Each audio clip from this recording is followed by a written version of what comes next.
বিসমিল্লাহির রহমানির রহিম। আমার অত্যন্ত শ্রদ্ধেয় প্রিয় ইটনা মিটামুন অষ্টগ্রামবাসী, মুরব্বীরা, আমার ভাইয়েরা, বোনেরা, সন্তানেরা, আসসালামু আলাইকুম রহমতুল্লাহি ওয়া বারাকাতুহু। আজ 20শে মার্চ, আগামীকাল 21শে মার্চ পবিত্র রমজানের ঈদ, ঈদ উল ফিতর। এক মাস সারা পৃথিবীর মুসলমানেরা সিয়াম সাধনার পরে যে ঈদ অনুষ্ঠিত হয়, সেই ঈদের আনন্দ ভাষায় প্রকাশ করার মতো নয়। আমি আজকে ইটনা অষ্টগ্রাম মিটামনবাসীকে আমি ঈদ মুবারক জানাচ্ছি। আমাদের দল, জাতীয়তাবাদী দল বিএনপি, গত 12ই ফেব্রুয়ারি নির্বাচনে রাষ্ট্র ক্ষমতায় আসার পরে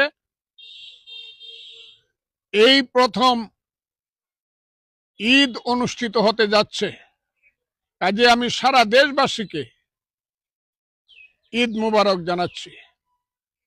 এই সময়ে আমার বা এই এলাকার মানুষের মনের অবস্থা ভালো নয়, কারণ আমি কালকে এবং আজকে সারা দিন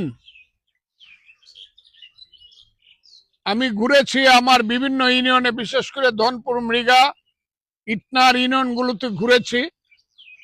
লাখ লাখ ধানের জমি এখন এমন আশঙ্কার মধ্যে আছে যে কোনো সময় আগাম বন্যার পানিতে তলিয়ে যেতে পারে।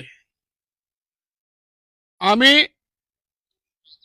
এবং আমার দলের নেতৃবৃন্দ সহ ইটনার উপজেলা প্রশাসন সহ পানি উন্নয়ন বোর্ডের ব্যক্তিবর্গ সহ আজকে সারা এলাকায় স্পিডবোটে ঘুরে ঘুরে দেখেছি যে দ্রুত যদি সরকার এই ব্যাপারে ব্যবস্থা গ্রহণ না করে, তাহলে হাজার হাজার একর জমি, লক্ষ লক্ষ মন ধান পানির নিচে অকালে তলিয়ে যাবে।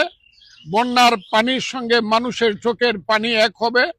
মানুষ দারিদ্র, ক্ষুধায় অমানবিক একটা জীবনযাপন করবে আগামী 1 বছর। কাজে আমি এইখানে বসে মহান ঈদকে সামনে রেখে বাংলাদেশের মাননীয় প্রধানমন্ত্রী জনাব তারেক রহমানের দৃষ্টি আমার হাওর অঞ্চলের দিকে, বিশেষ করে ইটনা এখন যে আগাম বন্যার যে পদধ্বনি এবং প্রায় দ্বার প্রান্তে এসে দাঁড়িয়েছে। এখন উপজেলায় পানি উন্নয়ন বোর্ডের কোনো টাকা পয়সা আছে বলে আমি জিজ্ঞাসা করেছি, এক্সট্রা তাদের কোনো টাকা নাই। কাজে এই মুহূর্তে যদি খুব দ্রুত একটা বিশেষ সহযোগিতা করে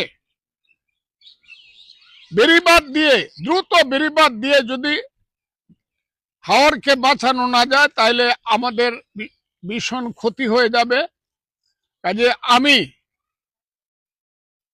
আবারও মাননীয় প্রধানমন্ত্রীর দৃষ্টি আকর্ষণ করে পানি উন্নয়ন মন্ত্রী এবং তাদের ডিপার্টমেন্টকে অনুরোধ করছি, দ্রুত আপনারা এই ব্যাপারে ব্যবস্থা গ্রহণ করুন, যাতে আমাদের এলাকার মানুষ বাঁচতে পারে এবং শান্তিমতো ধান ঘরে তুলতে পারে। আমি আজকে বলতে চাই, এটা 26শে মার্চ সমাগত প্রায়।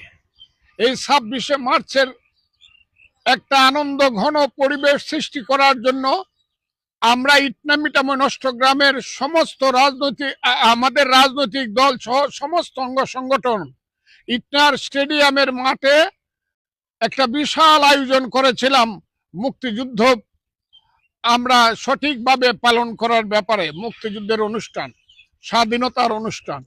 কিন্তু দেশের এই পরিস্থিতিতে আমরা বাধ্য হয়ে স্বাধীনতা দিবসে যে সন্ধ্যার পরে যে সাংস্কৃতিক অনুষ্ঠান আমরা করবার জন্য চেষ্টা নিয়েছিলাম, অনেক ব্যাপকভাবে আমরা সেই অনুষ্ঠান মানুষের দুঃখের কথা স্মরণ করে স্থগিত করেছি এবং বাতিল করেছি। সেই অনুষ্ঠানটি আগামী 26শে মার্চ হবে না। আমি আমার দলের নেতা এবং কর্মীদের সবাইকে বলছি, এই দুর্যোগের সময়ে মানুষের পাশে দাঁড়ান। এবং ভাটি এলাকার সমস্ত মানুষকে বলছি, আপনারা আগাম বন্যার ব্যাপারে সাবধান থাকুন। যে আগাম বন্যায় আমার দেশ সর্বনাশ করে দেয়, সে আগাম বন্যার ব্যাপারে আপনারা নিজেরা এখন থেকে শুধু সরকারের উপরে নির্ভর না করে নিজেরাও কোদাল হাতে নিয়ে, নিজেরাও খুন্তি হাতে নিয়ে প্রস্তুত হন। আমাদের ফসল রক্ষা করতে হবে। আমি কথা বাড়াতে চাই না, কারণ আগামীকাল ঈদ। আমি ইটনা মিটামো নষ্টগ্রাম সহ কিশোরগঞ্জ সহ সারা বাংলাদেশের মানুষকে ঈদ মুবারক জানাচ্ছি। খুদা হাফেজ। আসসালামু আলাইকুম।